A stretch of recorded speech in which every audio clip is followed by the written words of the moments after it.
أشهد أن لا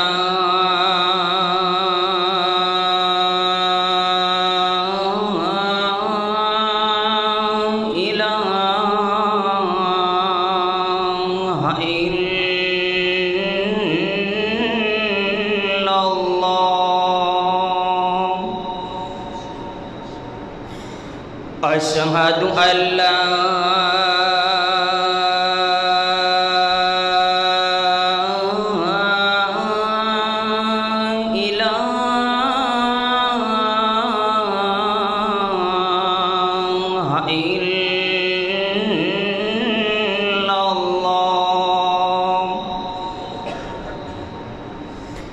أشهد أن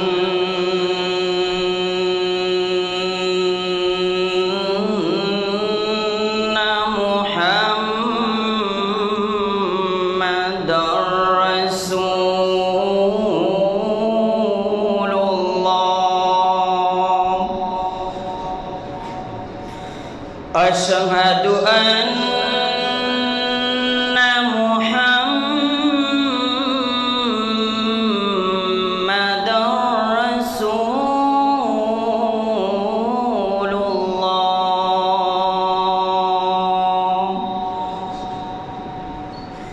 حي على الصلاة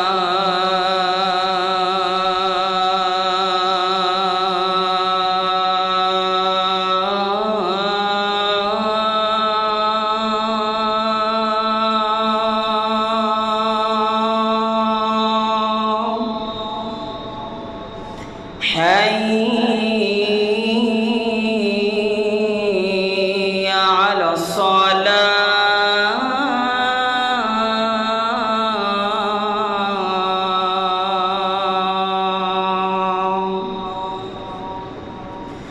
حي على الفلاح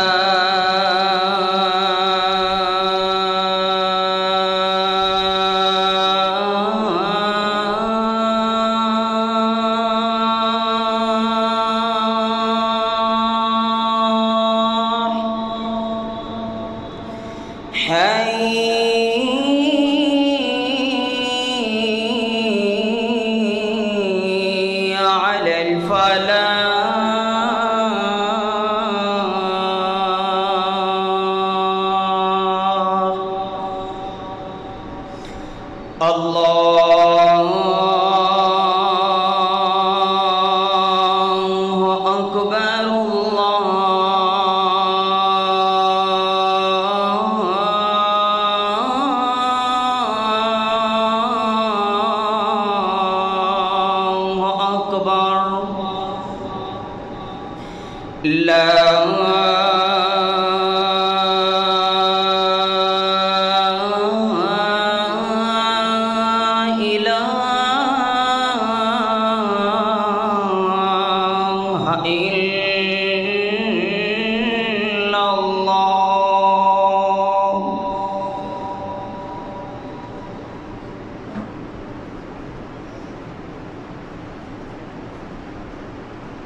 إن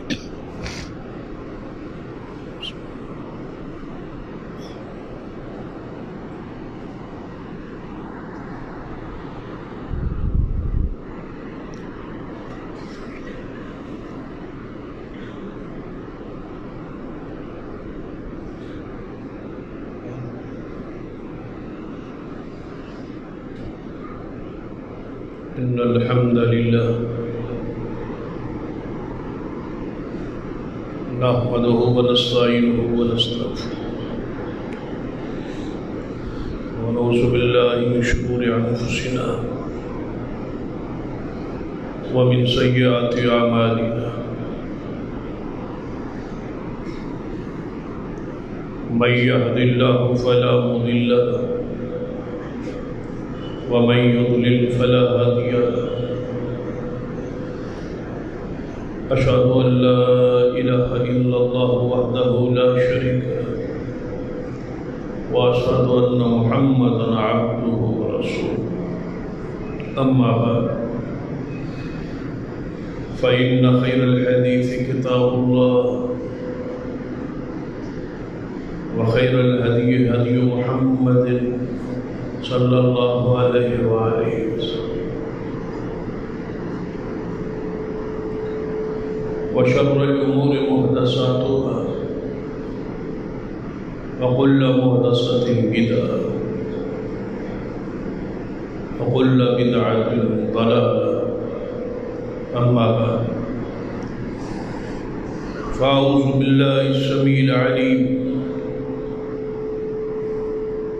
من الشيطان الرجيم من همزه ونفخه ونفثه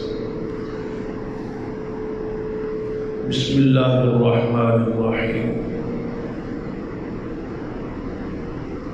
محمد رسول الله والذين معه أشداء على الكفار رحماء بينهم تراهم ركعا سجدا يبتغون فضلا من الله ورضوانا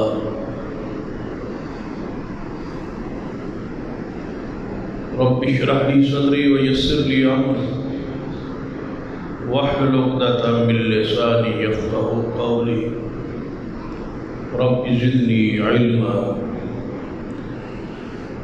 سبحان ربك رب العزة عما يصفون وسلام على المرسلين والحمد لله رب العالمين.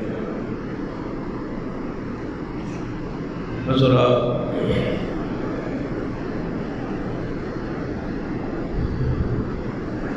سیدنا ابو بکر صدیق رضی اللہ تعالی کی باقی اصحاب رسول پر افضلیت اہل سنت ایک مسلمہ حقیقت ہے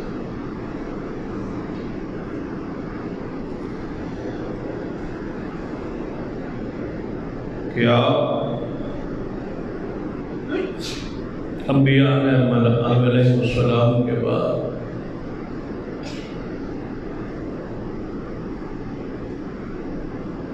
ساری انسانیت سے مقام شان سیدنا ابو بکر صدیق رضی اللہ تعالیٰ عنہ کو حاصل. اس پر گزشتہ 2 خطبات میں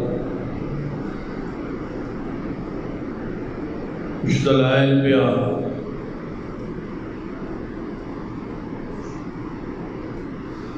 اور اصول ضابطہ قرآن و سنت کی دلائل کی روشنی سے بیان ہوا کہ اسلام میں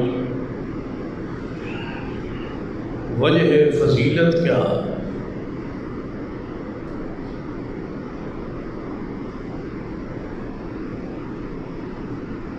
اس کے بارے 4 اوصاف کا تذکرہ کہ 4 وجوہات ایسیا نے جنہاں کی وجہ کو اللہ کسی شخص کو فضیلت بخشتا ہے، درجہ بخشتا ہے. وہ 4 اوصاف ہی معیار فضیلت اور وہی چاروں اوصاف بدرجہ آدم سیدنا صدیق رضی اللہ تعالیٰ عنہ اندر موجود۔ پہلی وجہ فضیلت ایمان سے، کہ جتنا ایمان زیادہ ہوئے گا اتنا ہی اس کی درجہ اور فضیلت مقام زیادہ۔ تو سیدنا ابو بکر رضی اللہ تعالی ایمان کے لحاظ پر سب تو اعلیٰ درجے کے فائز۔ اس کے بارے کچھ دلائل بیان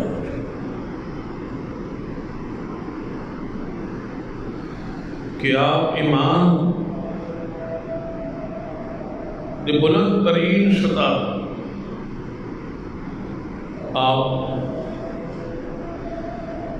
روح شرف حاصل کہ سب تو پہلے مومن اور جس ہستی سب تو زیادہ ایمان ہے وہ سیدنا ابو بکر رضی اللہ عنہ۔ قرآن پاک احادیث کے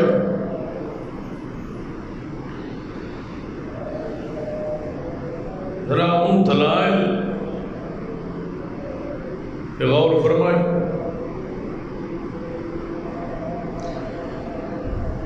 کہ آپ کو شرف حاصل ہے کہ آپ دی معیت بطور انعام اللہ قیامت والے دن عطا کرے۔ جڑا شخص اللہ کے رسول کی اطاعت کرے گا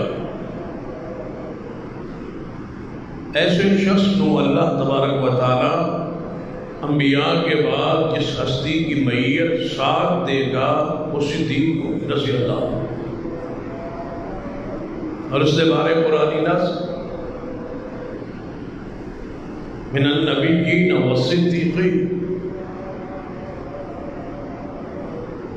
تو جس ہستی کو جس شخصیت کو قیامت والے دن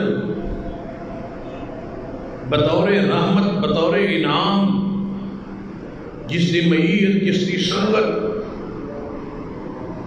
اللہ بخشے گا، بتائیو کتنا بلند درجے دے۔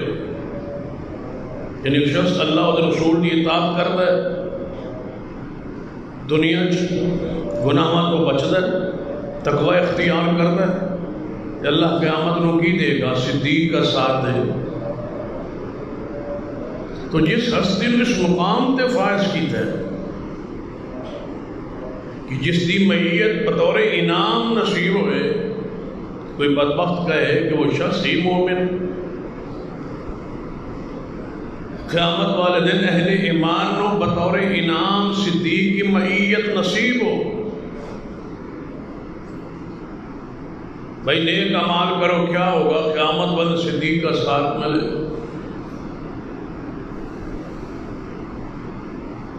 ساری دنیا عبادت کر رہی ہے صدیق کا ساتھ لینے کے لیے، اور بدبخت کہہ رہا ہے کہ وہ خود مومن۔ وَمَن يُطِعِ اللَّهَ وَالرَّسُولَ فَأُولَٰئِكَ مَعَ الَّذِينَ أَنْعَمَ اللَّهُ عَلَيْهِم مِّنَ النَّبِيِّينَ وَالصِّدِّيقِينَ۔ جس کا راستہ، جس کی معیت، جس کی ہر شخص ہر نماز دی ہر رکعت ہی منگتا ہے صراط الذین انعمت علیہم، اسی شخصیت کے بارے کوئی کہے کہ وہی مومن جو معیار ہے، جو انعام ہے، اعلیٰ ترین درجہ۔ اور سیدنا انس بن مالک رضی اللہ تعالیٰ روایت بھی ہے صحیح البخاری سے، اور صحابی رسول جس کی خواہش چاہت آیت مبارکہ نازل ہوئی سی، ذرا اس سے آپ کو سباق غور کی۔ صحابی رسول کی کہتا ہے یا رسول اللہ صلی اللہ علیہ وسلم دنیا تو ساڑی سنگت صحبت مجلس ہے جدوں دل کرتا ہے زیارت کو اسی حاضر ہو جائیں تھوڑا نال محبت دا ہر وہ انداز طریقہ سی دنیا جی اختیار کر لیکن میں سوچنا قیامت والے دن جنت ہے صحابی رسول کی بات پہ غور کیجیے یا رسول اللہ صلی اللہ علیہ وسلم دنیا سانو تھوڑی سنگت حاصل لیکن میں جنت کے بارے آخرت کے بارے سوچنا تو خیال آتا ہے کہ تسی ہو کہ جنت کے اعلیٰ ترین درجے تھوڑے تو اونچی کسی کا محل یا کوٹھی تے نہیں ہوئی تھوڑے تو زیادہ درجہ تے کسی کا نہیں ہوئی ساڑھے تے اللہ رحمت کرے گا محبت فرمائے گا سانو بھی جنت نصیب ہو جائے گی لیکن اسی ہوں گے جنت کے نچلے درجے کہاں محمد رسول اللہ صلی اللہ علیہ وسلم اور کہاں تے جے جنت ملاقات نو جیچ ہے تھوڑے کول بیٹھن نو جیچ ہے تھوڑی سنگت نو دل کرے تو کیا جنت بھی تھوڑا ساتھ ملے تھوڑی سنگت صحبت مجلس ملاقات دیدار یہ ساری چیزاں سن جنت حاصل ہون گی اس خواہش دے اس تڑپ دے جواب یہ آیت نازل ہوئی کہ وَمَن يُطِعِ اللَّهَ وَالرَّسُولَ فَأُولَٰئِكَ مَعَ الَّذِينَ أَنْعَمَ اللَّهُ عَلَيْهِم مِّنَ النَّبِيِّينَ وَالصِّدِّيقِينَ وَالشُّهَدَاءِ وَالصَّالِحِينَ کہ جیڑا شخص بھی اللہ اور رسول کی اطاعت کرے گا قیامت والے دن جنہاں لوگوں تے میرا انعام ہوئے گا میں انہوں دی سنگت مجلس انہوں عطا کراں گا انہوں دی میت عطا کراں گا اور وہ انعام یافتہ نبی ہوں گے صدیقین ہوں گے شہداء اور صالحین ہوں گے رب خود فرماتا ہے بتاؤ بھلا اس تو بہترین کوئی سنگت ہو سکے جنہوں آیت نازل ہوئی اور پھر وہ حدیث پاک نبی علیہ السلام میں پریشان ہو جس نال بندہ کوئی محبت کرتا ہے نا جنت جو دے نال ہوئے اگر وہ بھی جنت جو ہے گا اس سے مراد پاکیزہ محبت عبادت والی محبت دینی محبت عقیدت ہوئے گی پیار ہوئے گا اتباع ہوئے گی جنت کے ساتھ ہوئے گا کہ تو رسول اللہ نال محبت ہے تو انہوں نے ساتھ نصیب ہوئے سینہ انس بن مالک اس حدیث سے آخر تے کی بیان فرما دے کہ میں نے امید ہے میں جنت ابو بکر عمر نالوں ہوں گا اس واسطے کہ میں ان نال محبت کروں تو جس ہستی شخصیت کو اللہ نے بطور انعام نصیب کرنا ہے جنہوں نے بارے سے روزانہ تڑپنا ہے روزانہ کہنا ہے کہ اللہ انعام یافتہ صراط الذین انعمت علیہم اس شخص کو کوئی اٹھ کے کہے کہ وہ کافر ہے وہ مسلمان نہیں ہے وہ مومن نہیں ہے وہ ظالم ہے نعوذ وہ عدل پر نہیں اسلام کا دوسرا رکن جو ہے ہمارے نزدیک عدل ہے لہذا وہ عدل پر نہیں ہے تو وہ خطر گویا اس شخص نے ہمارے ایمان کو ہلا کے رکھ دی جس سے بارے اسی کہہ رہے ہیں صراط الذین انعمت علیہم وہ اسی کو کافر کہہ رہے ہیں ہم کہہ رہے ہیں یا اللہ ہمیں انعام کے طور پر رحمت کے طور پر صدیق کا جنت میں ساتھ دے تو جواب آ رہا ہے کہ جس کا ساتھ مانگ رہے ہو وہ خود جنتی نہیں نہ اس تو اندازہ کیجئے کہ کہاں یہ کفر فسق کہاں پہنچا تو جڑی بات میں تمہارے سامنے رکھ رہا کہ ان شخصیات دی جو میت ہے محبت ہے پیار کہ سانو قیامت والے دن نصیب ہونا ہے لیکن اے ایسے برگزیدہ شخصیت ہے سیدنا ابوبکر صدیق رضی اللہ جنہوں نے بارے قرآن پاک نے اور اس سارے انعامات اور اس ساری رحمتہ ایمان دی وجہ جی ایمان ہی نہیں تے جنت نہیں ایمان نہیں تے سارے درجات یہ سارے درجات جو صدیق نو حاصل ہوئے نے اس دی بنیاد بیس ایمان ہے یرفع اللہ الذین آمنوا منکم درجات کی بلندی ایمان پر تو لہذا سیدنا ابوبکر صدیق رضی اللہ تعالی دے اندر یہ اوصاف اور خوبیاں قرآن پاک نے بڑی مشہور آیت ہے جو خطبہ میں سننا ایک حصہ پڑھے، محمد رسول اللہ صلی اللہ علیہ وسلم والذین معہ. ذرا اس آیت پہ غور کر، ادھر سے آپ کو سباق پہ غور کر. یہ آیت مبارکہ اس معاہدے تو بعد نازل جڑا معاہدہ جو صلح حدیبیہ، جس سے نبی علیہ السلام بغیر عمرہ کیے واپس آ معاہدہ ہو گیا کہ آئندہ سال تسی عمرہ کرو. اس کے اندر ایک بات تھوڑے علم میں یاد ہوئی کہ نبی علیہ السلام سیدنا علی رضی اللہ تعالیٰ عنہ معاہدہ لکھوان واسطے جدوں حجاز تو کفار دا کی اعتراض سی کہ اسی تو جڑا لکھیا ہے نا محمد رسول اللہ، اس کو تسلیم نہیں کر. معاہدے تسی الفاظ لکھو گے محمد بن عبداللہ، کیونکہ تحریر دے نیچے ساڈے بھی سائن ہونا ہے، تواڈے بھی سائن ہونا ہے. جو تے رسول اللہ لکھے ہوئے تے ساڈے تلے سائن ہو جان، گویا اوپر والی تحریر تو مان لی. آپ ہمارے نزدیک ٹھہر گئے رسول اللہ، اسی مندے نہیں رسول اللہ.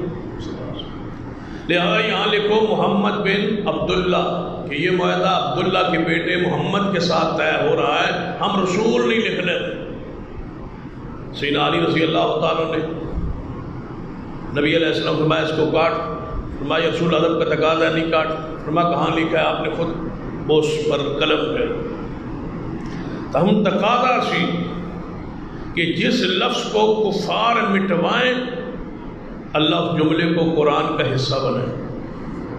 اللہ نے فرمایا محمد رسول اللہ. کہاں سے مٹاؤ گے؟ یہ تو قرآن میں لکھ دیا ہے کہ محمد اللہ کے رسول. فرمایا ان کی گواہی یا ان کی تصدیق یا تائید کی ضرورت ہی نہیں ہے، اللہ خود گواہ ہے کہ محمد رسول اللہ والذین معہ. پہلی اس آیت کے پہلے حصے جملے کس کی شان ہے؟ محمد رسول اللہ. ساتھ ہی شروع ہوا والذین معہ. محمد صلی اللہ علیہ وسلم کے ساتھ جو ہے، والذین معہ جو ہیں محمد صلی اللہ علیہ وسلم کے ساتھ، جتنے ہیں رسول اللہ کے ساتھ. اس سے مراد کون ہے؟ صحابہ کرام جو ہیں رسول اللہ کی صحابیت میں ساتھ. اور اتفاق ہے اس کے علاوہ اور کوئی نہیں ہے. والذین معہ اس سے مراد محمد مصطفیٰ کے صحابہ. اور معیت جب رسول اللہ کے ساتھ کا تذکرہ ہوگا، معیت کا ذکر ہوگا، تو سارا قرآن، ساری حدیث، ساری سیرت، ساری تاریخ پڑھ جائیے. صدیق سے بڑھ کے معیت میں کون ہو؟ کسی جگہ پہ بھی چلے، سفر ہو، حضر ہو، ہجرت ہو، بچپن ہو، جوانی ہو، نبوت کا زمانہ ہو، اس سے پہلے ہو، رسول اللہ کی اطاعت ہو، اتباع ہو، ہجرت ہو، کوئی موقع ہو، تو والذین معہ کا پہلا شخص کون ہے؟ ابو بکر رضی اللہ تعالیٰ. یہ ہے ابو بکر کہ اللہ ان کے ساتھ اور یہ اللہ کے ساتھ اور یہ محمد رسول اللہ صلی اللہ علیہ وسلم کے ساتھ. آگے نص پہ غور کیجیے. اشداء علی الکفار، یہ سارے صحابہ جو محمد کے ساتھ ہیں، ان کا وصف یہ ہے کہ محمد اور اس کے سارے ساتھی اشداء علی الکفار، کافروں پہ سخت، غصے اندر یا جلال اندر یا تاریخی روایات کی روشنی. بعض لوگوں نے اصحاب رسول کی فضیلت، شان یا مقام یا حیثیت کو جانا پرکھا نہیں. میری گزارش کہ صحابہ کو تاریخ میں پڑھنے سے پہلے صحابہ کو قرآن سے پڑھو، پھر صحابہ کو حدیث سے پڑھو،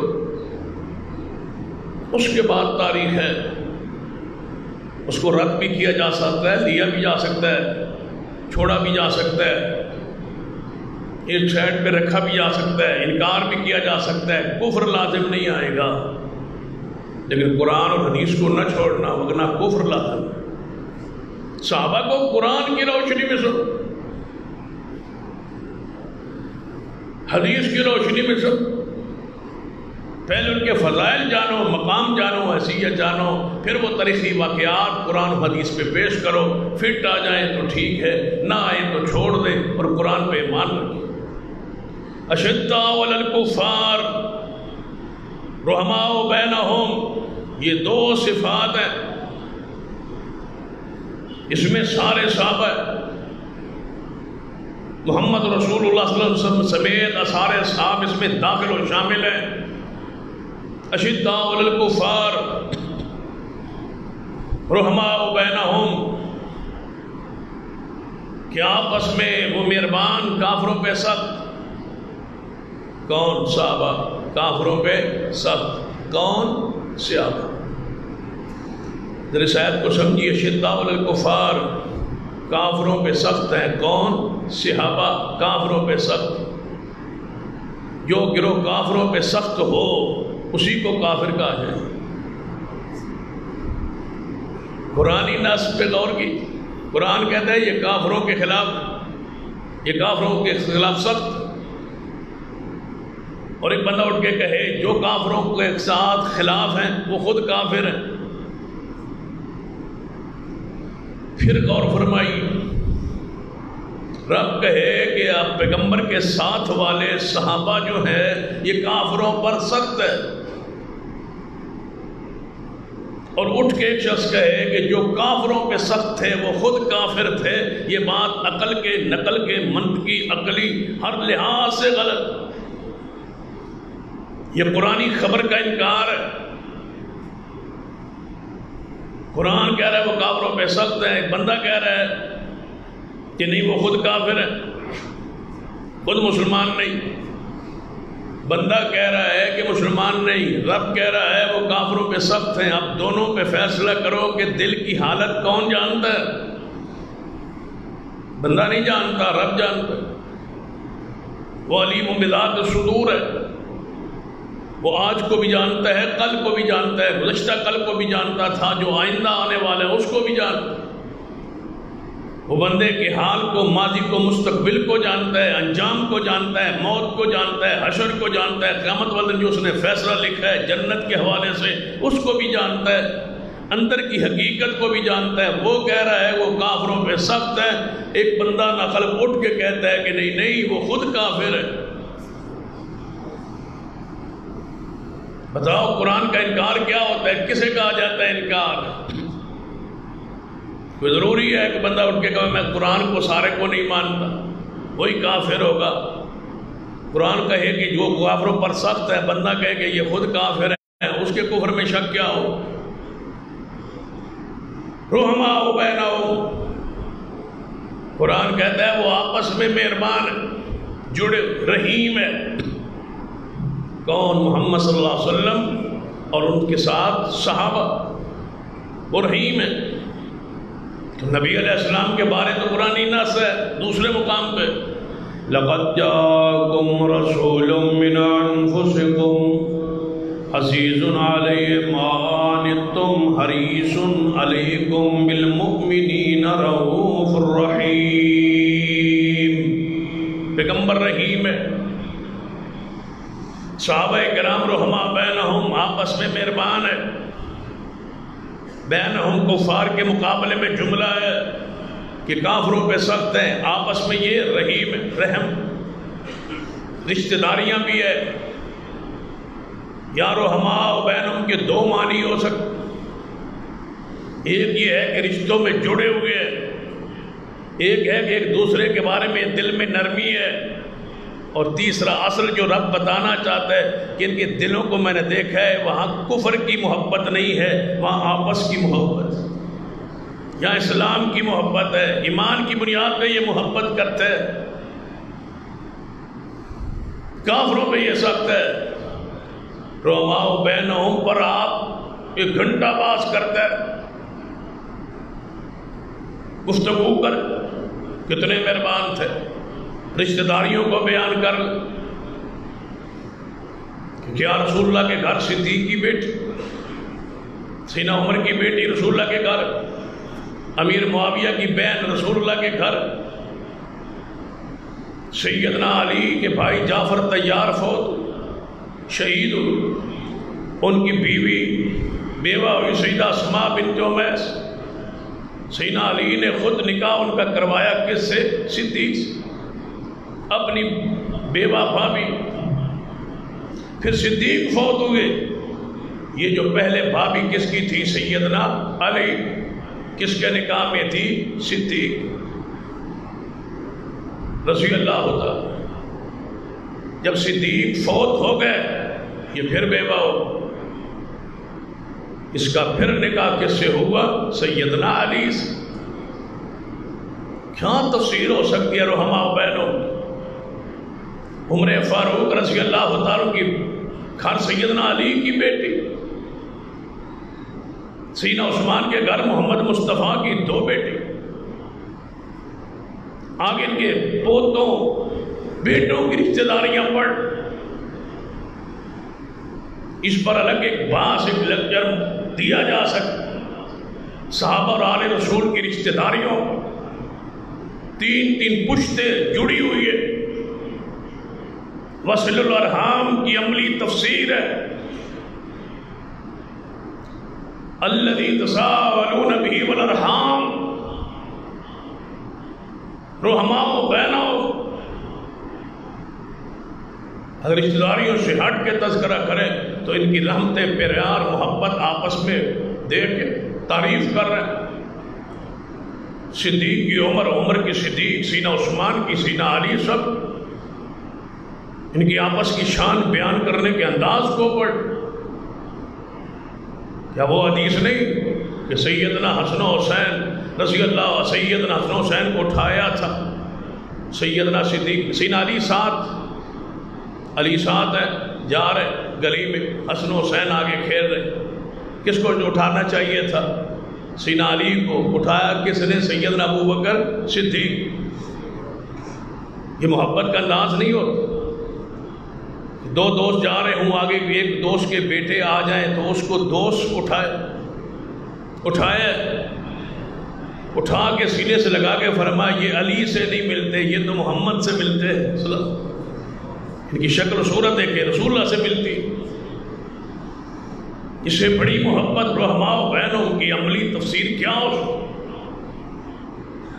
پھر 24 سال خلافت ان کے پاس رہی، ابو بکر عمر عثمان کے پاس، علی کی قاضی القضات پہ آ، سیدنا علی کی بیعت کر، سیدنا علی کی ان کی ابتدا میں نمازیں پڑھ، ان کے عہدے کو قبول کر، ان کے زمانہ خلافت میں جہاد پہ سفر کر، ان کے زمانہ خلافت میں مال غنیمت کو اکٹھا کر، مال کو لے آ، تقسیم کار کر، یہ سارے درجات، مختلف واقعات سیدنا علی سے ثابت۔ یا رحماء و بہنوں کی عملی تفسیر نہیں تو سیدنا ابو بکر صدیق رضی اللہ تعالی کی سب سے بڑے درجہ فضیلت یہ ہے کہ غار کے اندر ہجرت کے راتیں جو گزاری اس کو پڑھے قرآن کی روشنی۔ تاریخ تو تاں پڑھا گے جو قرآن پاک نے بیان کیا، فرمایا اللہ تنصروا فقد نصرہ اللہ، اگر نہ تم مدد کرو کس کی؟ محمد صلی اللہ علیہ وسلم کی۔ قرآن کے الفاظ اس آیت پر غور کیجئے، قرآن ہجرت کی اس آیت کے بارے میں کیا کہا؟ اللہ تنصروا فقد نصرہ اللہ، اگر نہ تسی مدد کرو کس کی؟ جناب محمد صلی اللہ علیہ وسلم کی۔ یقین کو کہہ رہا ہے کفار کو، اگر تم محمد مصطفیٰ کی مدد نہ کرو، ساتھ نہ دو، فقد نصرہ اللہ، تو اس کی مدد کی ہے کس نے؟ اللہ فرماتا ہے کافرو، تم اگر محمد مصطفیٰ کی مدد نہ کرو تو نہ کرو، اس کی مدد کس نے کی ہے؟ اللہ۔ یہ الگ کب کی ہے مدد؟ فرمایا اذا فرجہ الذین کفروا، سورۃ التوبہ ہے، قرآن ہے، 10واں پارہ ہے۔ اذ اخرجہ الذین کفروا، اگر تم مدد نہ کرو محمد صلی اللہ علیہ وسلم کی تو ان کی مدد کی ہے کس نے؟ اللہ نے۔ کب؟ اذ اخرجہ الذین کفروا، جب نکال دیا تھا کافروں نے میرے محمد کو مکہ، جب نکال دیا تھا ان کافروں نے کس کو؟ محمد صلی اللہ علیہ وسلم کو۔ کس سے؟ اپنے شہر سے، اپنے وطن سے، مکہ سے نکال دیا تھا۔ تم نے اس وقت نکالا تھا کافروں، تم نے مدد نہ کی، رہنا نہ دیا، اور میں نے اپنے محبوب کی مدد کی۔ جنہوں نے نکالا تم نے نکالا، کنہوں نے؟ کافروں۔ کافروں نے نکالا تو جو لے گیا وہ بھی تو کافر تھا۔ نعوذ باللہ۔ ذرا قرآن سمجھا دو ہمیں بھی۔ کوئی مفسر آ کے ہمارے سامنے بیٹھے ہمیں قرآن سمجھائے۔ قرآن کہہ رہا ہے نکالا مکے سے محمد صلی اللہ علیہ وسلم کو کس نے؟ کافروں نے۔ تم کہہ رہے ہو نکالا کافروں نے، جو لے گیا محمد کو ساتھ صدیق وہ بھی کافر ہے۔ نعوذ باللہ۔ تو پھر اس قرآن کی اس جوڑ کو جوڑو، کس طرح جڑے گا؟ چنگی مدد رب نے کی ہے، نکالا بھی کافروں نے، حوالے بھی کیا کس کے؟ کافروں کے۔ مدد تو آ گئی، قرآن سمجھ تو آ گیا۔ قرآن پاک کی آیت پہ غور کر لیجئے۔ اذ اخرجہ الذین کفروا، جب کافروں نے نکالا محمد صلی اللہ علیہ وسلم کو، ہم نے پیغمبر کی مدد کی۔ یا اللہ کون سی مدد کی؟ فرمایا جس کو یہ مارنا چاہتے تھے محمد صلی اللہ علیہ وسلم کو، ہم نے اس کی مدد کی اور اس کو بچایا۔ یا اللہ کیسے بچایا؟ بچانے کا سارا انداز پڑھ لو، کیسے بچایا رب؟ پیغمبر کو گھر سے نکال لے جاؤ مدینے تک، یہ ہے بچانا، یہ ہے مدد۔ اس سارے راستے میں اللہ مدد کر رہا ہے۔ کافروں نے نکال دیے رسول اللہ کو، اللہ بچانا چاہتا ہے۔ اور اس سفر میں جتنے اسباب ہیں بچانے کے، رب نے ایسے نہیں بچایا۔ وہ قادر تھا لیکن ایسے نہیں بچایا۔ کیسے؟ جیسے عیسیٰ علیہ السلام کو بچا لیا، یہودیوں نے گھیر لیا تھا، اللہ نے فرشتوں کو بھیج کے عیسیٰ ابن مریم کو مکان کے چھت کو پھاڑ کے سیدھا آسمان پر اٹھا دیا۔ ایسے نہیں بچایا۔ موسیٰ علیہ السلام کو بچایا کیسے؟ فرمایا لاٹھی دریا پہ مارو، راستہ خود بن جائے، راستہ بن۔ موسیٰ بچ گئے، فرعون غرق ہو گئے۔ ابراہیم کو بچانا چاہا، بچایا، آگ کو ٹھنڈا کیا، کافروں نے آگ میں پھینک کے سمجھا یہ شہید ہو جائے گے، رب نے آگ کو ٹھنڈا کر دیا، آگ کے اندر رکھ کے آگ کو جلانے نہیں دیا۔ یہ کس کی قدرت ہے؟ اللہ۔ اب گھیر رہے ہیں کافر کس کو؟ محمد صلی اللہ علیہ وسلم کو۔ اللہ نے بچایا ہوا کے ذریعے نہیں، پانی کے ذریعے نہیں، کسی فرشتے کے ذریعے نہیں، کسی اور ذریعے نہیں، جو وہ چاہتا کر سکتا تھا نہیں کیا۔ رب نے محمد کو یہاں سے لے جا کے مدینے تک جو بچایا ہے، اس کا ذریعہ ایک شخص کو بنایا ہے جسے زمانہ صدیق کہتا ہے۔ صدیق کے ذریعے اِذْ أَخْرَجَهُ الَّذِينَ كَفَرُوا، کافروں نے تو نکالا تھا، کافروں نے بچایا نہیں، کافروں نے جھولی میں سلایا نہیں، کافروں نے رسول اللہ کو نکالا ہے۔ تم نکالنے والوں کو لے جانے والے کو برابر کہہ رہے ہو۔ قرآن اس کا انکاری ہے۔ قرآن کی روشنی میں صدیق کو سمجھو اور پڑھو۔ اِذْ أَخْرَجَهُ الَّذِينَ كَفَرُوا، جب نکالا کافروں نے کس کو؟ محمد صلی اللہ علیہ وسلم کو۔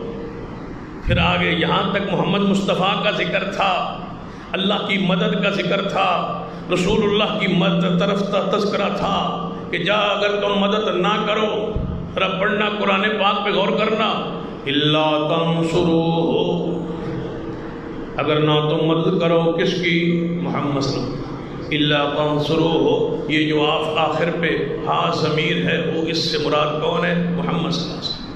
اگر تم مدد نہ کرو کس کی؟ محمد صلی اللہ علیہ وسلم، فقد نصرہ اللہ، بس تحقیق مدد کی ہے اس کی، کس کی؟ محمد صلی اللہ علیہ وسلم کی۔ کس نے؟ اللہ نے۔ کب؟ اذ اخرجہ الذین کفروا، جب نکال دیا، اخرجہ کس کو؟ محمد صلی اللہ علیہ وسلم، نکال دیا اس کو، محمد صلی اللہ علیہ وسلم کو، کافروں نے۔ کہاں سے؟ مکہ سے۔ آگے رب فرماتا ہے ثانی اثنین، یہاں سے میں نے بچانا شروع کیا، یہاں سے میں نے مدد کرنا شروع کی۔ پیچھے ہو ضمیر واحد کی تھی، تنصرو ہو پر کے ساتھ ضمیر واحد کی تھی، فقد نصرہ اللہ ضمیر ایک کی تھی، اذ اخرجہ ہو ضمیر ایک کے لیے تھی، ایک کو بچانے کے لیے، ایک کو بچانے کے لیے کس کو؟ محمد صلی اللہ علیہ وسلم کو۔ ساتھ اب دوسرا جوڑا ہے، جو دوسرا ہے وہ مدد ہے رب کی۔ اب جو نکلے رسول اللہ اپنے حجرے سے، اپنے گھر سے ہجرت کی طرف، اب راستے میں جو جو رسول کو بچانے کی شے ذریعہ بنے گی وہ اللہ کی مدد ہوگی۔ تو صدیق ذریعہ بنی کس کی؟ اللہ کی مدد کا۔ اسی ابابیلوں سے پیار کرتے ہیں، توجہ، ہم اس ابابیلوں سے محبت کرتے ہیں، کہتے ہیں یار یہ ابابیل ہے بھائی، ان کا ذکر قرآن میں ہے، کیوں؟ انہوں نے بیت اللہ کو بچایا تھا، اللہ نے اپنے گھر کو بچانے کے لیے ابابیلوں کو بلا لیا تھا، تو رب نے اپنے محمد کو بچانے کے لیے صدیق کا انتخاب کیا ہے۔ ثانی اثنین سے صدیق شروع ہو رہا ہے۔ سیدنا صدیق کے فضائل کا انکار کیوں؟ وہ چھپکلی جس کو مارتے ہو گھروں میں، زہریلا کیڑا، اس نے نبی کو جلانے کی، مارنے کی کوشش کی۔ کس کو؟ ابراہیم علیہ السلام کو۔ نبی علیہ السلام نے فرمایا اس کو مارو، جہاں دیکھو اس چھپکلی کو مارو۔ کیوں؟ یہ نبی کو تکلیف دیتی تھی۔ ابراہیم علیہ السلام آگ میں تھے اور یہ آگ کو پھونک مارتی تھی، حالانکہ اس کی پھونک مارنے سے آگ بھڑکی نہیں، لیکن اس نے اپنی نیت کی جو خرابی تھی، نیت کا جو خوش تھا، نیت کی جو پلیدی تھی، رب نے اس کو زہر کر کے قیامت تک اس کیڑے کو واجب القتل قرار دیا، اس لیے کہ یہ نبی کو تکلیف دیتی ہے۔ جو نبی کو تکلیف دے وہ کیڑا واجب القتل ہے۔ جو محمد کو گود میں اٹھا کے بچا کے مدینے پہنچائے اس کو گالیاں دیتے ہو تم۔ صدیق مخلص نہ ہوتا، وفادار نہ ہوتا، معیت کا حقدار نہ ہوتا، صدیق اللہ کی مدد کا ذریعہ نہ ہوتا، تو اللہ کی قسم کبھی سیدنا صدیق کے اندر کچھ بھی ہوتا تو رب اس کے بارے میں یہ فیصلہ نہ کرتا کہ قرآن کی آیات میں اس کا ذکر ہے جس کو قیامت تک تلاوت کیا جا رہا ہے، ذکر خیر میں۔ رب کہتا ہے میں نے بچایا محمد صلی اللہ علیہ وسلم کو، کس کے ذریعے؟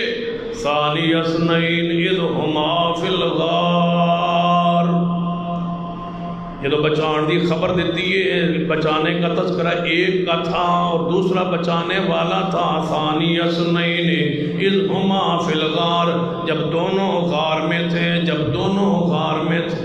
یہاں تو مفسرین نے لکھا ہے جب محمد مصطفیٰ کے ساتھ صدیق ضمیر میں اکٹھا ہو گیا ہے تو میت میں کوئی شک رہ گیا، کوئی جوڑ میں شک رہ گیا، کوئی اکٹھے ہونے میں شک رہ گیا؟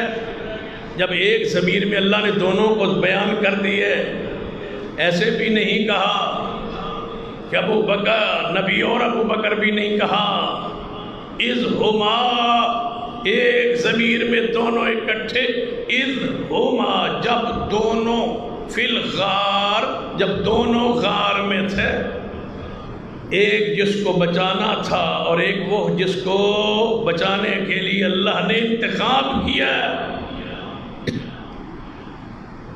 اللہ نے نام لے کے کہا ہے کہ محمد مصطفیٰ مدینے جانا ہے تو صدیق کو ساتھ لے کے جانا ہے۔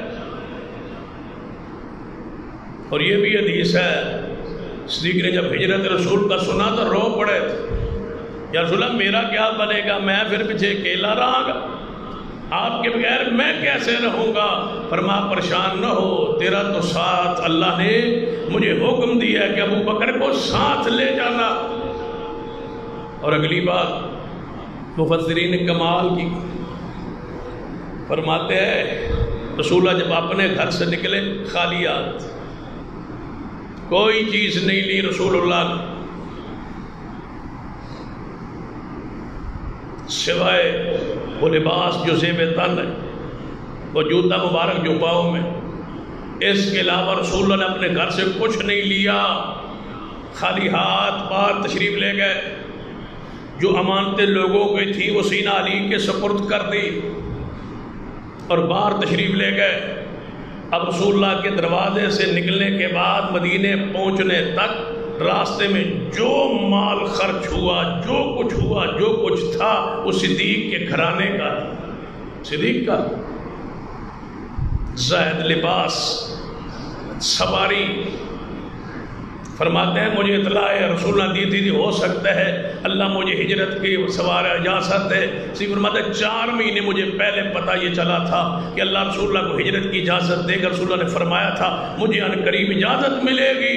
فرمایا میں 4 مہینے سپیشل گھاس لے آ کے ان اونٹوں کو کھلاتا رہا جو میں محمد کے لیے تیار کر رہا تھا۔ منافق یہ ہوتے، یہ نہیں ہے مسلمان۔ فرماتے ہیں ان اونٹوں کو میں نے 4 مہینے پہلے الگ کر دیا کہ یہ اونٹ محمد مصطفیٰ کو دوں گا سواری کے، سپیشل گھاس خوراک کا انتظام کیا، باقی چر کے آ جاتے تھے، لیکن اس اونٹ کے لیے میں سپیشل گھاس لیا منگواتا تھا تاکہ یہ تکڑا ہو جائے اور کمزوری اس کی ختم ہو جائے، اس لیے کہ لمبے سفر پہ جانا ہے، کہاں رب لے جائے گا، رب کے علم میں ہے، لیکن محمد مصطفیٰ کی تیاری میں کر رہا تھا۔ ستو صدیق کے گھر کا، پانی صدیق کے گھر کا، دودھ صدیق کے گھر کا، سواری صدیق کے گھر کی، کپڑے صدیق کے گھر کے، یہ سامان کو باندھا، اس لیر جس کپڑے سے باندھا گیا وہ بھی سیدہ اسماء کے دوپٹے کو پھاڑ کے بنایا گیا، صدیق کی بیٹی۔ یہ مومن نہیں ہے، مومنوں کا منہ دیکھو، یہ مومن ہے بدبخت، صدیق مومن نہیں۔ آپ مسلمان ہیں، صدیق مسلمان نہیں۔ یہ بدبخت سیاہ دل اور سیاہ سوچ اور سیاہ رنگ یہ کہتے ہیں ہم مومن ہیں، صدیق مومن نہیں ہے۔ پھر وہ بات جو سیدہ عائشہ نے فرمائی تھی وہ کمال کی نہیں۔ کسی بندے نے آ کے کہا امی عائشہ سے کہ فلاں بندہ کہتا ہے کہ عائشہ میری ماں نہیں ہے، میں عائشہ کو ماں نہیں مانتا، تو صدیقہ نے مسکرا کے فرمایا وہ ٹھیک کہتا ہے۔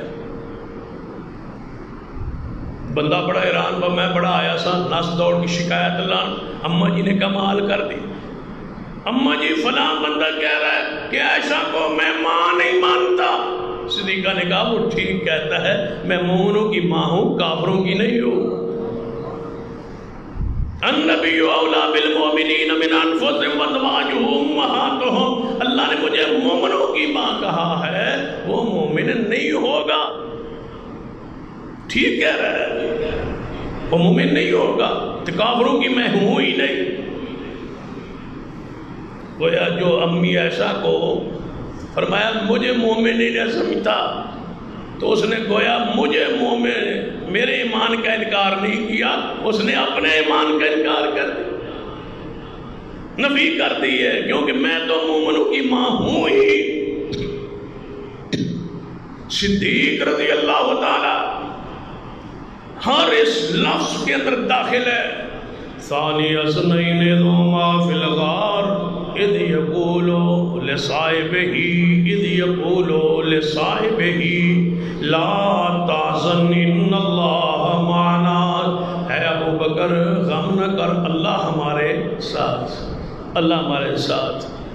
لا تحزن ان اللہ معنا، اللہ ہمارے ساتھ ہے، اللہ ہمارے ساتھ. یہ خبر کس نے دی؟ اللہ نے. کس کو دی؟ رسول اللہ کو. رسول اللہ نے کس کو دی؟ غار میں بیٹھ کے. اذ ہما فی الغار اذ یقول لصاحبہ لا تحزن ان اللہ معنا. جب کہہ رہے تھے محمد صلی اللہ علیہ وسلم کس کو؟ لصاحبہ، اپنے صحابی کو. کہاں؟ غار میں. لا تحزن ان اللہ معنا، غم نہ کر، اللہ میرے اور آپ کے ساتھ ہے.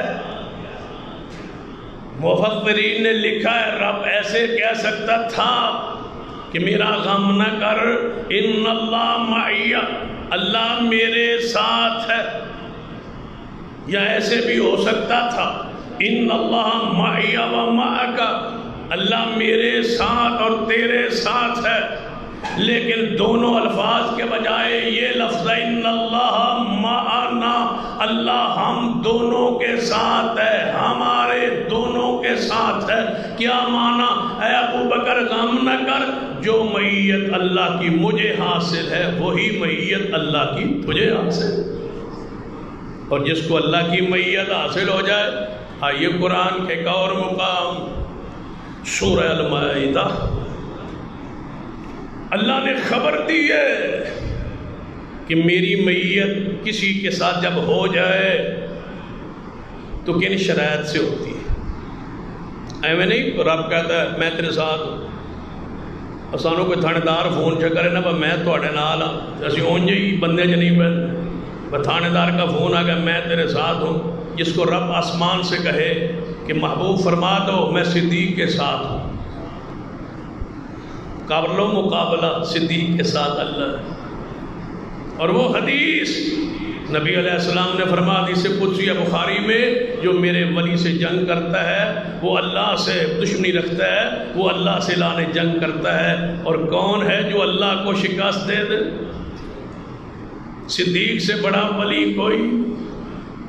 ولایت میں اکبر ہے صدیق، صداقت میں اکبر ہے تو ولایت میں بھی اکبر ہے. شاہ انبیاء کے بعد سب سے افضل ہے تو ولایت میں اعلیٰ ہوا. تو اس حدیث کا آغاز ہی صدیق سے ہو رہا ہے. اللہ سے اعلان جنگ کی ہے تم نے، اب دیکھتے ہیں ہم انشاءاللہ زندگیوں میں رب دکھائے گا کہ تم جیتتے ہو یا رب جیتتا ہے. جس نے رب سے مقابلہ کیا وہ کبھی جیت نہیں سکتا. یہ اعلان جنگ ہے اللہ کے ولی سے دشمن. اللہ ساتھ. لا تحزن ان اللہ معنا. اللہ کو پتا تھا آپ کے نزدیک رسول اللہ بھی عالم الغیب ہیں، اندر جانتے تھے، منافقوں کو جانتے تھے. پھر منافق کی گود میں لیٹے ہوئے ہیں محمد صلی اللہ علیہ وسلم. نعوذ باللہ. اللہ عالم الغیب ہے، وہ کہتا ہے لا تحزن ان اللہ معنا، میں ساتھ ہوں ابو بکر کے، جیسے محمد کے ساتھ ہوں ویسے صدیق کے ساتھ. اگلی بات، یا اللہ جس کے ساتھ تو ہو، تیری میت کی خبر آ جائے کہ میں فلاں کے ساتھ ہوں، اس کی کوئی معیار تو ہوگا. یہ ایویں تو نہیں سب کو اللہ کہہ دیتا میں تیرے ساتھ ہوں، میں فلاں کے ساتھ. قرآن پڑھو اللہ کن کن کے ساتھ ہے وہ ساری آیات الگ کرو.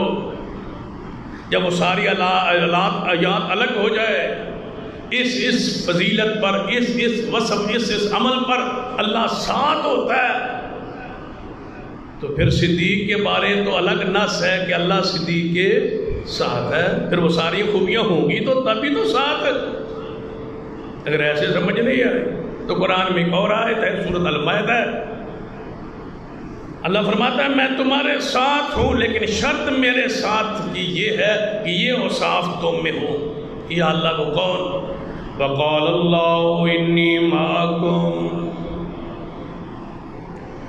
وقال اللہ انی معکم، اللہ نے کہا میں تمہارے، انی معکم، میں تمہارے ساتھ ہوں۔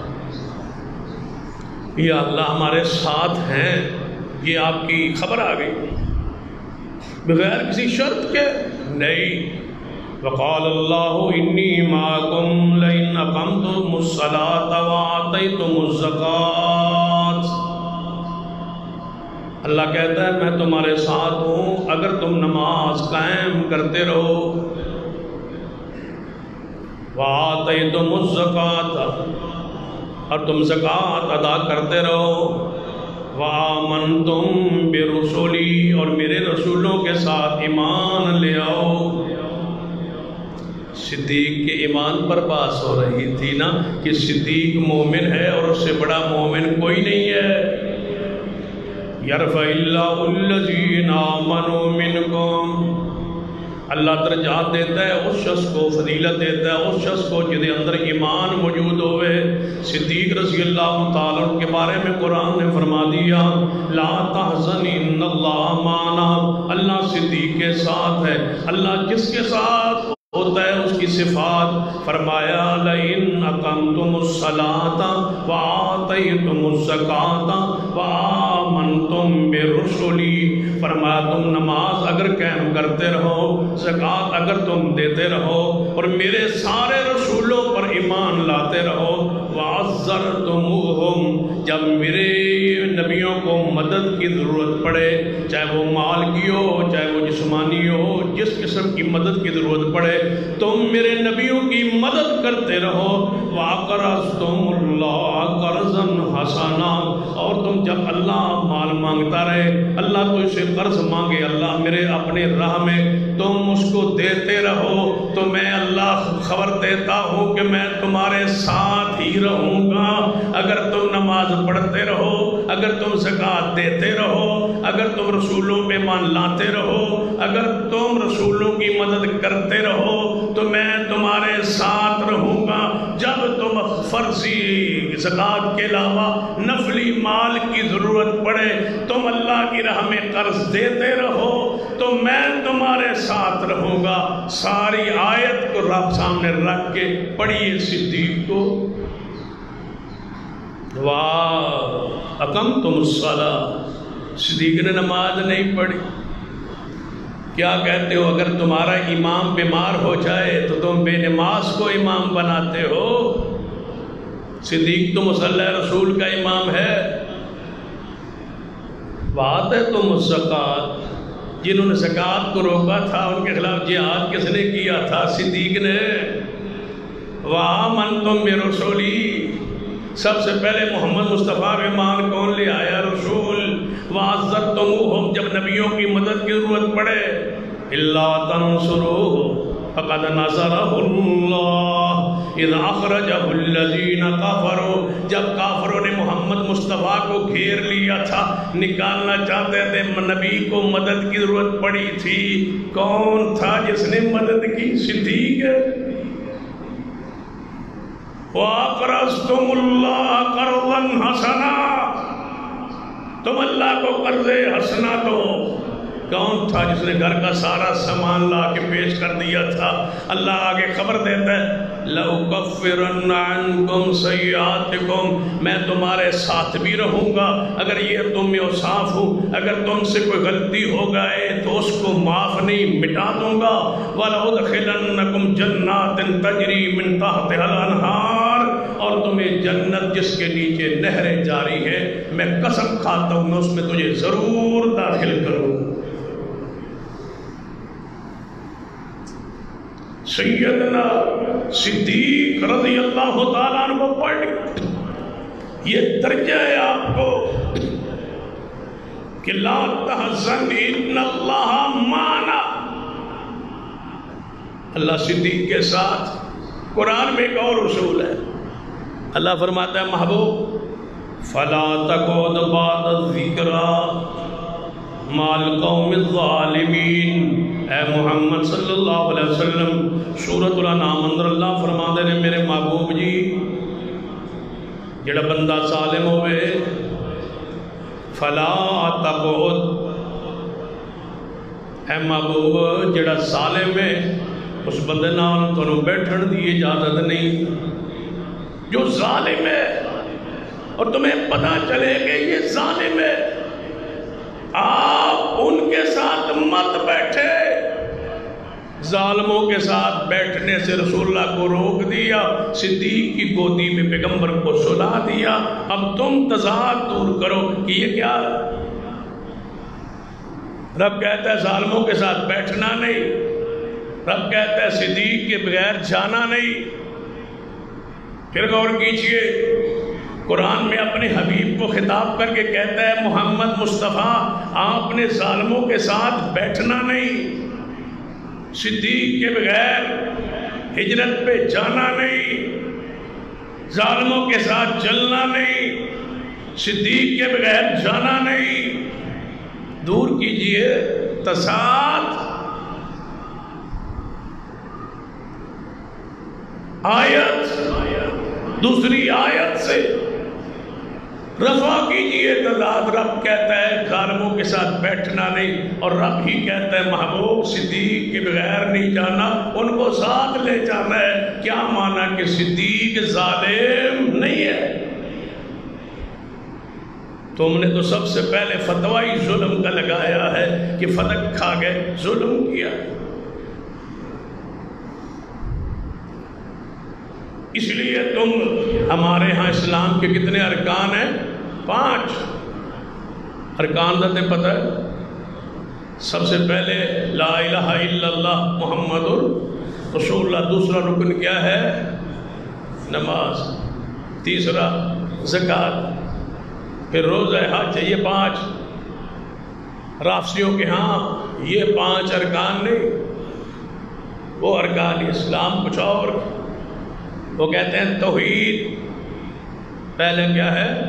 توحید۔ ہمارا بھی پہلا توحید، لا الہ الا اللہ توحید ہے، محمد رسول اللہ کلمہ ہے توحید۔ دوسرا ہے عدل، ہمارے ہاں دوسرا نماز۔ وہ کہتے ہیں دوسرا عدل ہے۔ اس کے بعد عدل، اس کے بعد امامت، پھر اللہ کے فضل سے قیامت۔ یہ ارکان ہمارے ہاں خلافت ہے، ان کے ہاں امامت، اللہ کے ہاں وہ منصوص ہے۔ یہ پہلا امام ہے سیدنا علی رضی اللہ عنہ پر، کہتے ہیں یہ پہلا امام ہے جس کو کسی نے مانا ہی نہیں ہے 30 سال۔ یہ اللہ کی طرف سے پہلا منظور شدہ ایمان ہے جس کو کسی نے نہیں مانا، سارے نعوذ باللہ اسلام سے پھر گئے۔ قرآن پاک کا حدیث کا مطالعہ کیجیے۔ صدیق ظالم ہوتا اللہ محمد کا جوڑ نہ جوڑتا، صدیق کے ساتھ مدد کے لیے کسی اور کو لاتا، پھر اللہ نے ایسا جوڑ چھوڑا ہے۔ بتاؤ ایک لمحہ صدیق محمد سے جدا نہیں ہے۔ آج اللہ نے قبروں کو بھی جوڑ کے رکھا ہوا، اور اگلی آیت نظر آ رہی ہے کہ لا تحزن ان اللہ معنا، غم نہ کر، یہ جلتے رہیں گے، پوجتے رہیں گے، یہ سڑتے رہیں گے، لیغیظ بہم الکفار، ہم محمد کے ساتھ صدیق تجھے جوڑ کے رکھے، جڑاؤ۔ اب بھی روضہ رسول پہ کھڑے ہوں تو لکھا ہوتا ہے یہاں سلام رسول اللہ پر پڑھے، یہاں سلام صدیق پر، یہاں سلام عمر پر۔ لا تحزن ان اللہ معنا، اللہ ان کے ساتھ، اور انشاءاللہ یہ جوڑ ہمیشہ کے لیے ہے۔ اور نبی پاک فرمایا صدیق میرے حوض کا ساتھی ہے۔ سب سے پہلا وصف جو ہے وہ ایمان ہے۔ آخری حدیث سنیں ایمان کیا ہو؟ ایک شخص بکریاں چرا رہا ہے. میرے تواڈے پیر و مرشد جناب محمد صلی اللہ علیہ وسلم نے ارشاد فرمایا ایک بندہ جنگل اندر بکریاں چرا رہا ہے. بکریاں چران دے دوران فرمایا ایک بھیڑیا آیا ہے. اس بھیڑیے نے چروائے نو ویکھیا دوروں ایک بکری ریوڑ چو چکی ہے دوڑیا ہے.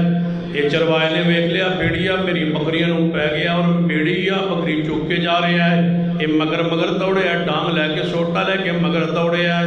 جدو بھیڑیے نے سمجھیا کہ چروایا میرے قریب آ گیا ہے ہن ڈانگ سوٹا من مارے گا انہیں بکری نو چھوڑ دیتا ہے. یہ اپنی بکری نو سنبھالن لگا ہے. بکری نو ویکھن لگا کہ دے زخم تے نہیں آیا. بھیڑیا تھوڑا جا پیچھے ہٹ کے انہیں دونوں اپنے اگلے پیر زمین اندر گاڑ کے بڑے سکون اطمینان نال بھیڑیا بول کے کہنے لگا اے چرواہے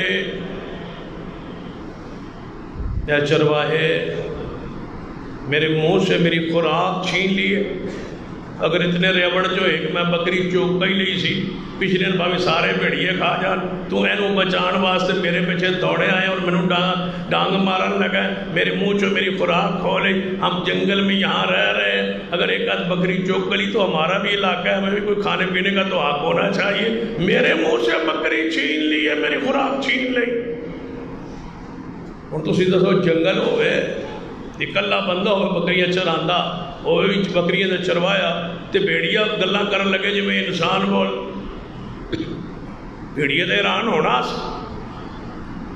بھیڑیے تے حیران ہونا بندے نے تے حیران ہونا سی بس بھیڑیا بول دے. میں تو کیا کرنا اگر آج کا کوئی بندہ ہوتا تو انہیں بھیڑی نے سجدہ کرنا سی با تو بھیڑیا بچوں کو بزرگ چھپیا پہ اور بولتا جو انسانوں کی طرح. ان کو دور تھا جب بھیڑیا بولا نا تو چروایا تھا بھیڑیا تھوڑا سا سہم کے نا بھیڑیا اور انسانوں کی طرح کلام. بھیڑیا پھر بولے میرے کلام پہ تو اعتراض کرتا ہے حیران ہوتا ہے جا مدینے محمد مصطفیٰ کو دیکھ وہاں بڑی بڑی باتیں ہو رہی ہیں اور محمد مصطفیٰ کے مان رہے ہیں کون صحابہ اور تو مجھے کہہ رہا ہے انسانوں کی طرح کلام کر رہا ہے. بھیڑیا کہتا ہے میں نے محمد کا نام سنا کس کی زبان سے بھیڑیے. بکریاں میں بھول گیا بکریاں میں نال اگے لایا میں بھیڑیے تو دوڑ گیا ایک بات کہہ کہ میں ساری بکریاں مدینے کی طرف چلا دیا. مدینے کی طرف چل پڑا. پھر وہ مدینے آیا.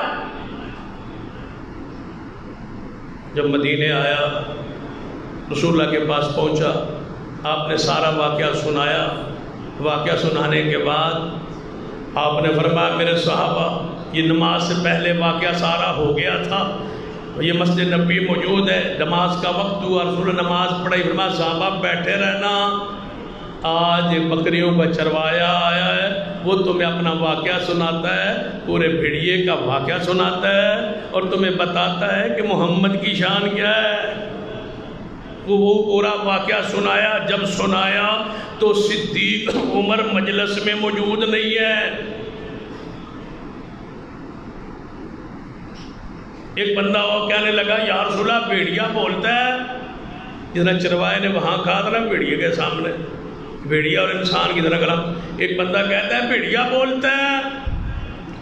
رسول اللہ فرمایا ہاں ہاں میرا ایمان ہے اور میرے ابو بکر کا بھی ایمان ہے میرے عمر کا بھی ایمان ہے. بعض مفسرین نے اس کی تفسیر کچھ اس طرح کی ہے کہ رسول اللہ یہ فرمانا چاہتے ہیں مفہوم یہ بنتا ہے کہ تو نے اٹھ کے سوال کیا کہ بھیڑیا بولتا ہے جب میں کہہ رہا ہوں بولتا ہے اور تو پھر مجھ سے پوچھتا ہے بھیڑیا بولتا ہے.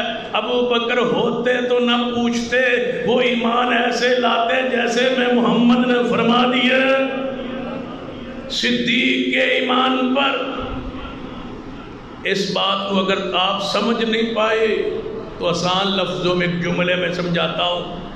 کہتے ہو نا کہ میرا یہ فیصلہ ہے یار آپ کے فیصلے سے کچھ نہیں ہوگا فلاں جو آپ کے 2 دوست ہیں 3 دوست ہیں وہ ان کے بارے میں کہتا ہے وہ میری ذمہ داری ہے جو میں کہہ دوں بس وہی کچھ کہتے ہیں جو میں فیصلہ کر دوں وہی کچھ کرتے ہیں وہ ان کی طرف سے میری ذمہ داری ہے.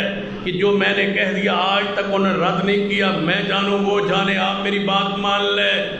رسول اللہ فرمانا چاہتے ہیں، صدیق عمر موجود نہیں ہے، فرمانا یہ چاہتے ہیں صحابہ سن لو، جس چیز کو میں مانتا ہوں میں ساتھ کہتا ہوں کہ آج تک صدیق نے کسی شے کا انکار کیا ہی نہیں، جو میں نے کہا اس نے مان لیا، جو میں کہتا گیا وہ مانتا گیا۔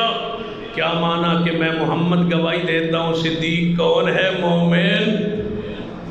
تو جس کی رسول اللہ مومن ہونے کی گواہی دے دے، یرفع اللہ الذین آمنوا منکم، حضرت علی، حضرت صدیق، حضرت عمر، حضرت عثمان، حضرت علی، ان کی جنتوں کی بشارتیں رسول اللہ نے دی تو ہم نے مان لیا۔ صدیق کو عمر کے آج ایمان کی گواہی محمد مصطفیٰ دے رہے ہیں۔ قرآن کہہ رہا ہے جس کا ایمان زیادہ درجہ بھی اسی کا زیادہ۔ یہ چار وصف ہے، ایمان، علم، عمل صالح اور انفاق فی سبیل اللہ، جس میں یہ زیادہ ہو درجہ اس کا زیادہ ہے۔ سب سے پہلا وصف ایمان تھا، صدیق کی بحیثیت ایمان سارے مخلوق سے افضل انبیاء علیہ السلام کے بعد آگے جو تین فضائل ہے وہ آئندہ پاس ہوگی۔ اقول قولی ھذا واستغفر اللہ لی ولکم ولسائر المسلمین وآخر دعوانا الحمد للہ رب العالمین۔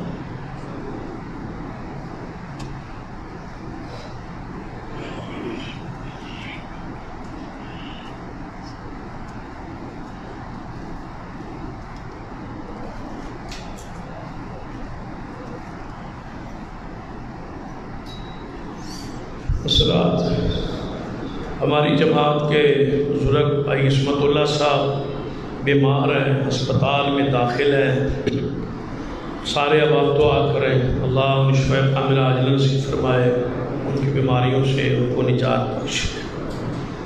دوسرا ہمارے ایک ساتھی کوٹ فرید سے ہیں، ان کے والد محترم صاحب محمد اشرف صاحب وہ فوت ہوئے، ان کی خواہش تھی کہ جنازہ کا میں پڑھا ہوں لیکن میں شہر میں نہیں تھا، تو وہ تشریف لے آئے ہوئے، ان کی خواہش ہے کہ نماز جمعہ کے بعد ان کا غیبانہ جنازہ ہو جائے۔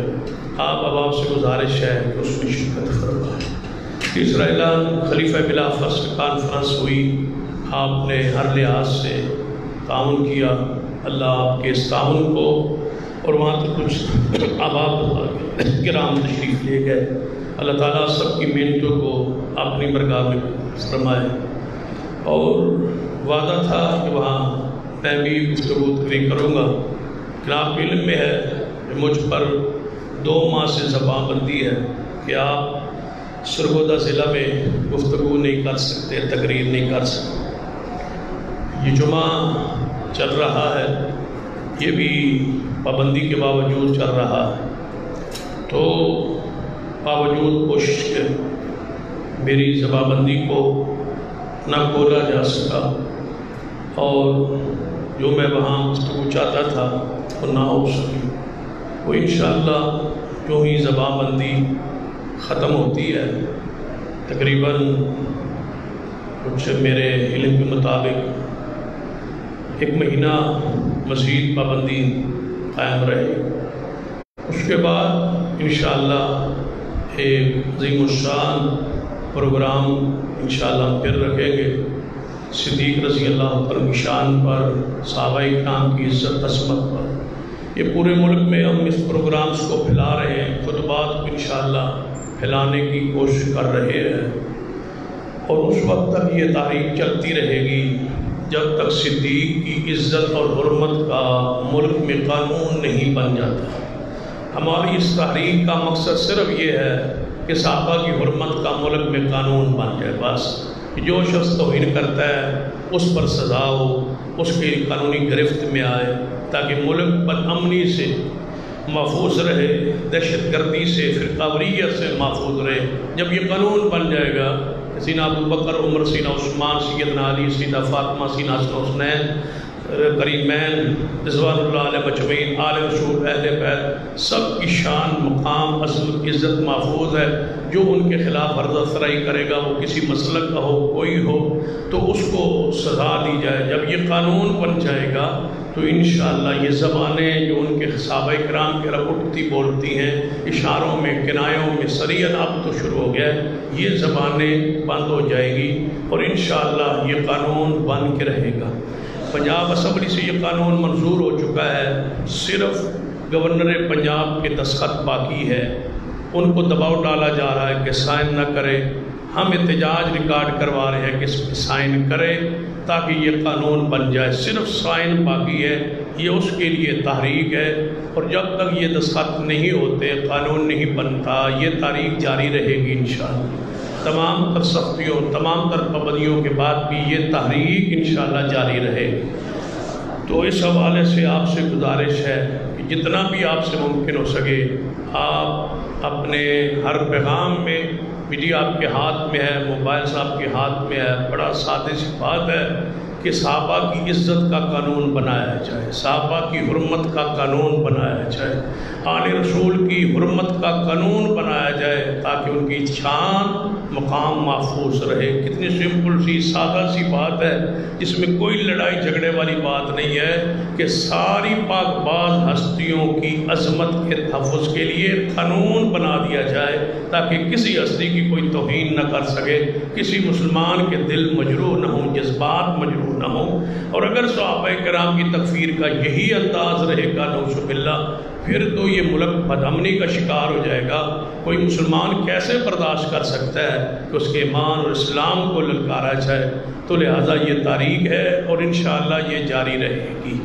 پورے ملک میں اس کو ہم پھیلانے کی کوشش کر رہے ہیں۔ پورے پنجاب میں سر دست میں نے جو ہے وہ اعلان کیا ہے کہ پورے پنجاب میں انشاءاللہ اس پر جلسے، پروگرامز اور انشاءاللہ دروس اور ساتھ ریلی اور اجتماع انشاءاللہ۔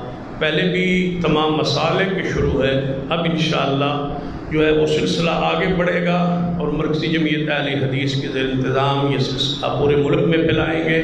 اللہ ہم سب کو اس کی عملی طور پہ کوشش کرنے کی توفیق بخشے۔ ان الحمد للہ نحمدہ ونستعینہ ونستغفرہ ونعوذ باللہ من شرور انفسنا ومن سیئات اعمالنا، من یهد اللہ فلا مضل له ومن یضلل فلا هادی له، اشہد ان لا الہ الا اللہ وحدہ لا شریک له واشہد ان محمدا عبدہ ورسولہ، اما بعد فإن